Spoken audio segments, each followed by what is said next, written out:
eyes in the sky, gazing far into the night. I raise my hand to the fire, but it's no use, 'cause you can't stop.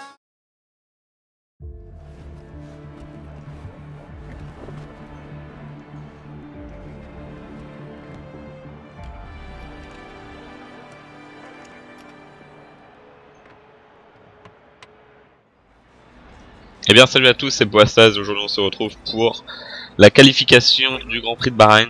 Alors on se retrouve après une semaine d'absence parce que j'avais pas trop le temps en fait et du coup l'envie de faire les vidéos par rapport à mes cours et tout.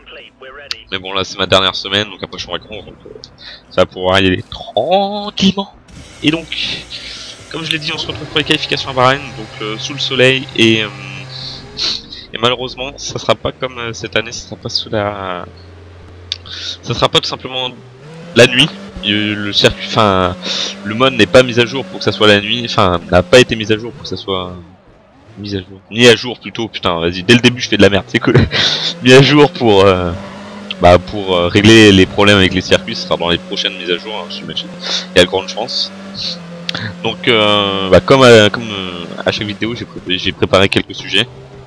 Donc là le sujet principal sera le Grand Prix de Chine parce que j'enregistre ça, il est dimanche. Donc dimanche, on est combien, le 20 je crois. Ouais. Dimanche 20 juste après le Grand Prix de Chine. Donc je vais débriefer un peu avec vous ce que vous en avez pensé, etc. Alors Grand Prix de Chine, donc c'est victoire sans appel, hein, Hamilton qui a été parfait. Hein, voilà, je pense qu'il n'y a pas trop d'autres mots pour décrire la performance qu'il a faite aujourd'hui. Très dominatrice, ouais, je pense que ça se dit. Enfin, je pense qu'on peut dire ça. Dans le sens où il n'a jamais été inquiété. Il a pris un excellent départ et la course a déroulé après. Même quand il s'arrêtait au stand, il n'était pas inquiété parce qu'il avait trop d'avance. Après la deuxième position a été attribuée à Rosberg. Rosberg qui a eu un Grand Prix, je dirais pas difficile, mais plus complexe que les derniers. Tout simplement parce qu'il est parti, combien, quatrième je crois. Je sais plus. Et du coup, il avait les Red Bull devant lui. Après, il a eu Fernando Alonso. Il a eu les trois devant lui. Et c'était difficile de les doubler malgré sa très bonne performance sa voiture étant très performante. Au passage, je commence mon tour lancé. Mais là, je suis déjà gêné par du tirage, je crois. Voilà, alors là, j'ai été gêné, donc du coup, je laisse tomber le tour, ça sert à rien, hein, je garde du carburant. Donc oui, donc je continue.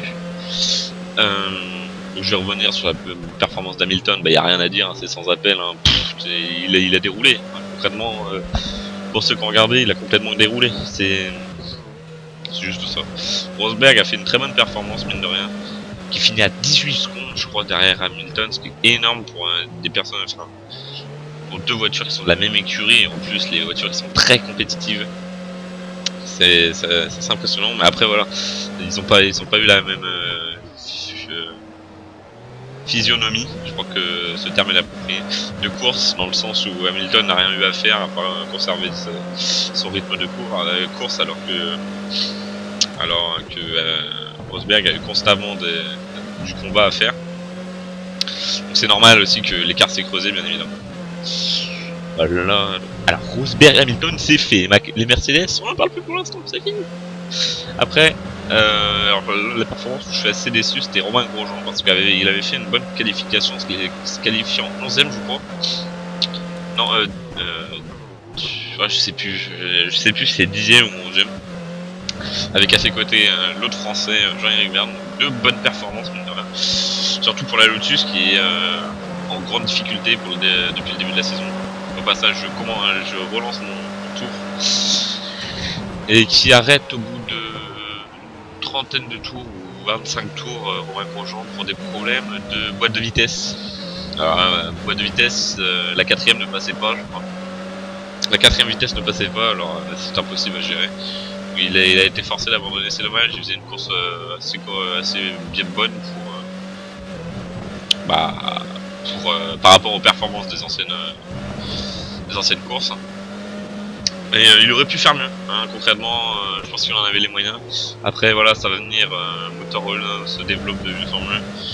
Ça va venir, il en est capable de toute façon, donc je suis confiant pour lui. Ça, y a pas de problème.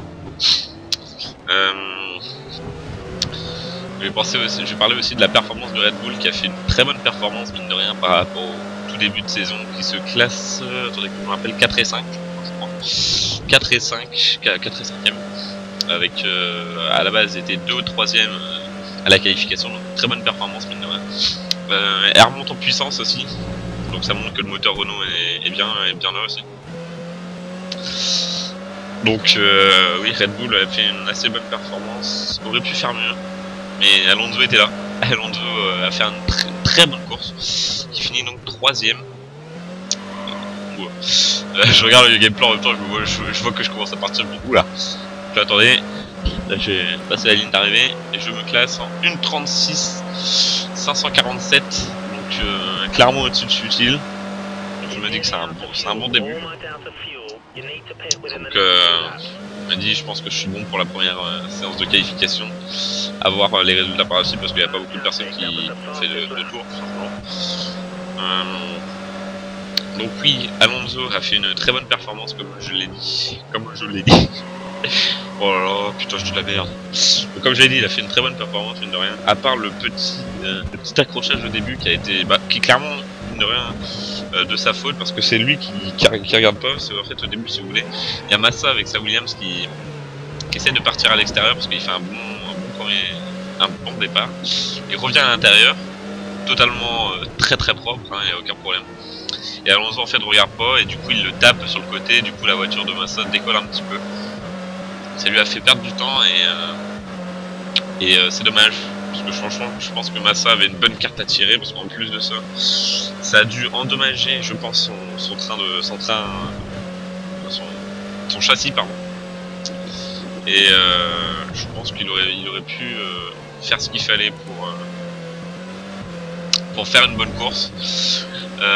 Parce qu'on l'a vu, un de ces aérostands en fait si vous voulez, les mécaniciens ont eu énormément de mal à mettre sa roue arrière gauche, et c'est là où Alonso avait tapé, enfin côté gauche, il avait tapé côté gauche et ça a pu peut-être endommager, je sais pas, je dis ça c'est peut-être, et ils ont mis bien 30 secondes minimum à réparer ça. Alors 30 secondes dans les stands, hein, c'est catastrophique. Sachez que en moyenne c'est 4 secondes que vous passez au stand. Quand je dis à l'arrêt, hein, je parle pas du chemin que vous faites dans les stands, je parle vraiment de l'arrêt. On est pour 4 secondes pour max. Donc quand on passe 30 secondes, les places ça défile et il s'est retrouvé vers le fond de grille. Et il s'est retrouvé vers le fond de grille du début, enfin après cet arrêt jusqu'à la fin de la course. C'est vraiment dommage. Je crois qu'il finit dans les 15e ou 12e, je sais plus. Et c'est franchement dommage, il aurait pu clairement faire mieux. Donc là au passage par exemple je suis rentré au stand, donc on voit que je suis classé 6ème. Je pense avoir fait une bonne performance, donc c'est pour ça que je rentre au stand et que j'avance le temps. Donc on va voir. Il va rester 5 minutes de qualification, voilà. J'accélère toujours parce que je suis pas inquiété, je ne descends pas de place, donc c'est que j'ai fait un bon temps. Hein, franchement j'ai fait un bon temps.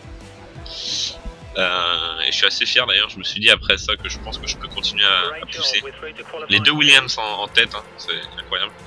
Donc les premiers relégables c'est Gutiérrez, Jean-Luc Vergne, Pastor Maldonado, Max Chilton, Kobayashi et Bianchi. Donc c'est des habitués, hein, Pastor Maldonado qui commence à devenir habitué mine de rien.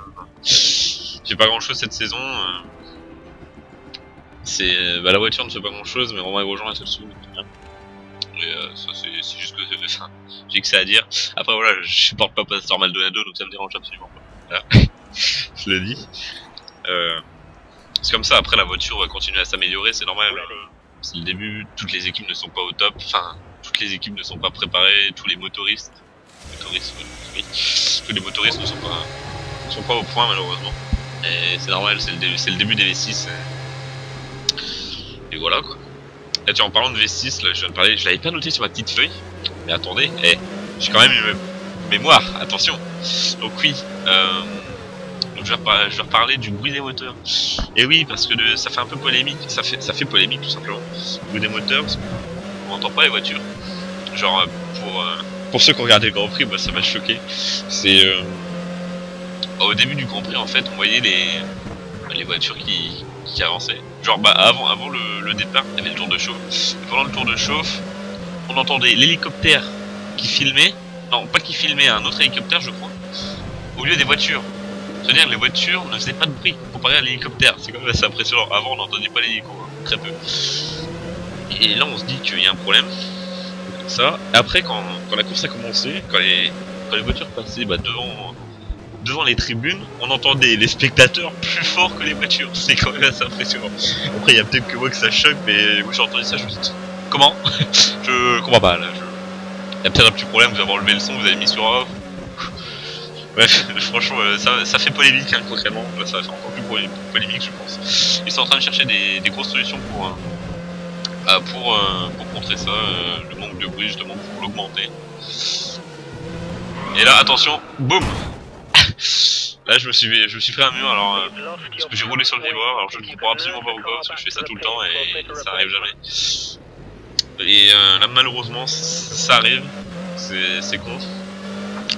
Là, surtout que là, j'ai rien pu faire, elle est partie, mais d'une traite, hein. Franchement, là, regardez l'aileron avant, là, il est bien dégommé. Et là, en faisant mon con, hein, voilà.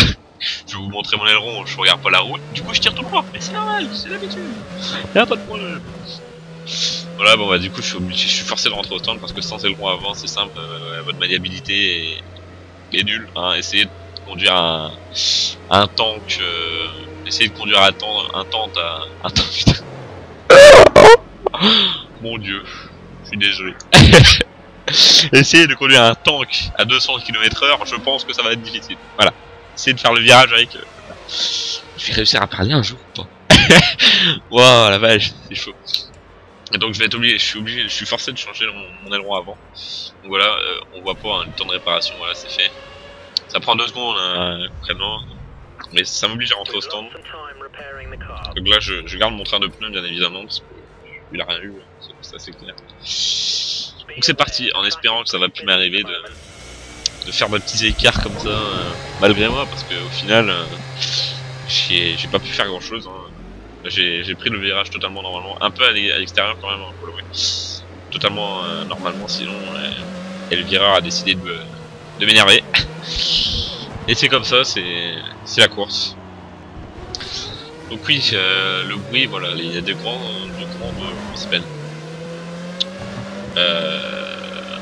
de grandes solutions, on espère qu'elles vont arriver. Je sais pas si elles ont été annoncées. Ça par contre j'ai pas regardé, je vous avouerai.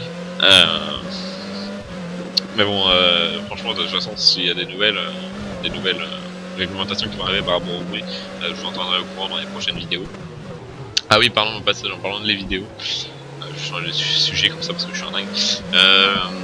Bah, je vous remercie énormément de la visibilité qu'a mes vidéos. Et de la popularité dans le sens au niveau des likes. C'est franchement génial, franchement vous êtes top. Vous êtes vraiment top à ce sujet là. Et puis en plus niveau commentaires c'est excellent, à chaque fois je le dis à Lati, enfin je le dis à Eden, Teki, tout ça etc. Que je suis trop fier de ma communauté en fait, parce que c'est vraiment des commentaires extrêmement bien construits, souvent c'est des pavés même. Et c'est franchement mais juste génial quoi. À lire là y a pas de problème, hein. Des trucs comme ça je suis obligé de répondre, c'est tellement bien formulé etc. Et c'est construit, ça amène à un débat, enfin pas un débat mais un sujet concret et tout. C'est franchement génial, donc ça pour ça je vous remercie énormément. Et j'espère que ça va continuer encore et encore, hein, mine de rien. Plus vous êtes nombreux, plus ça va continuer, j'espère. Et d'ailleurs, on est bientôt... Alors, putain, là, j'ai pas regardé comme un con.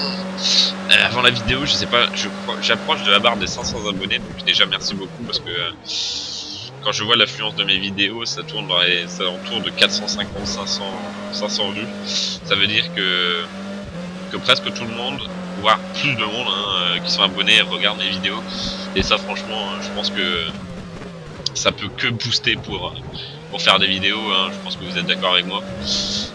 Et voilà, je voulais juste parler de ça parce que ça me tenait à cœur et c'est vraiment juste énorme ce que vous faites au niveau des commentaires, des likes. Franchement, je suis épaté de voir la maturité des commentaires que je reçois, etc.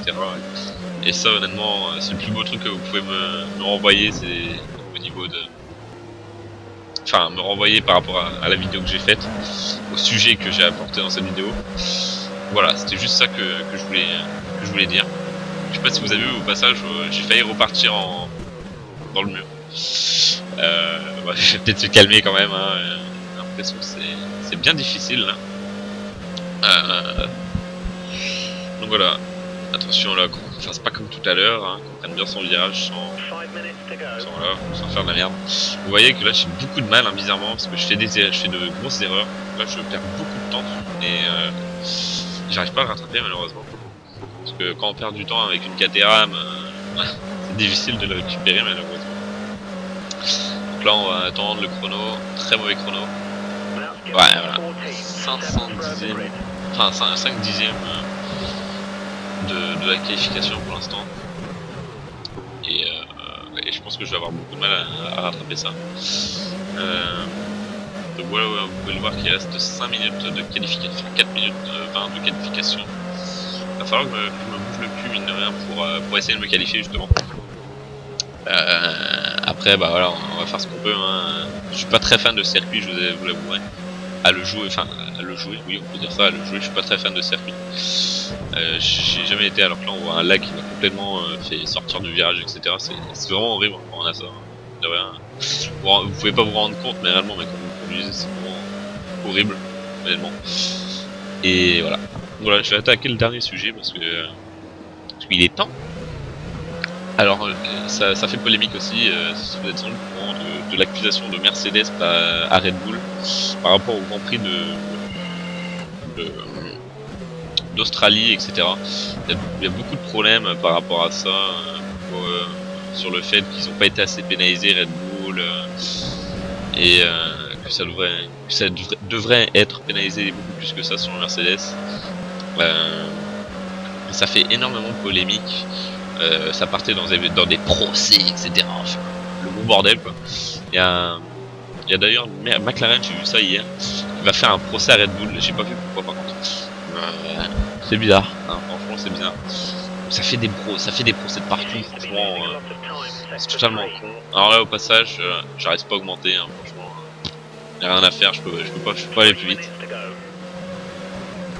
Et du coup, je peux pas aller plus vite et j'arriverai sans doute pas. Donc je vais voir, hein, je vais essayer de faire un tour si je me rappelle bien.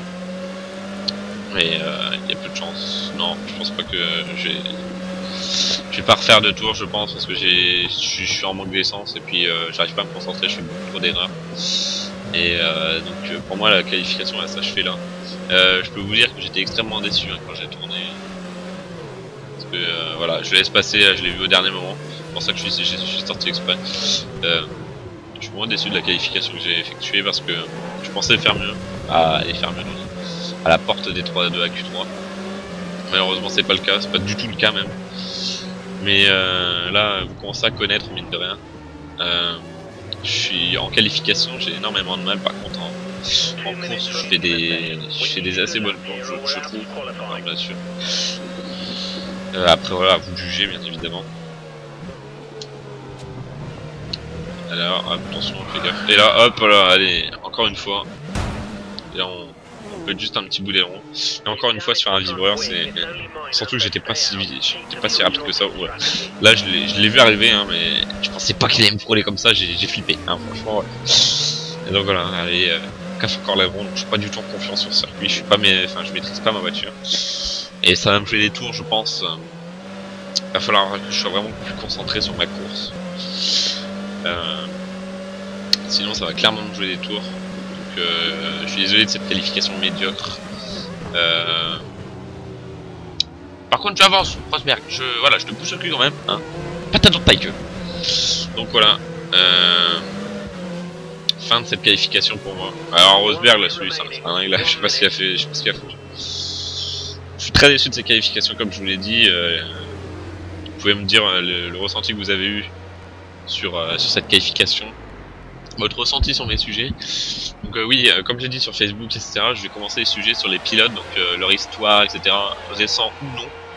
Bon, je vais pas partir dans les vieilles années, genre l'année 30, etc. Ou alors, sauf s'il y a un pilote bien en particulier qui est bien intéressant. Voilà, laissez-moi vos commentaires à ce sujet-là, si ça vous intéresse de savoir ça. Sur les pilotes, etc. Donc je vous dis à samedi prochain pour la course. J'espère que ça vous a plu. Le petit pouce vert et le like, ça fait toujours plaisir. Le petit pouce vert et le like, putain mais ferme ta gueule quoi. Le petit pouce vert et le commentaire, ça fera super plaisir. Allez, je vous dis à la prochaine. Salut à tous pour une nouvelle vidéo.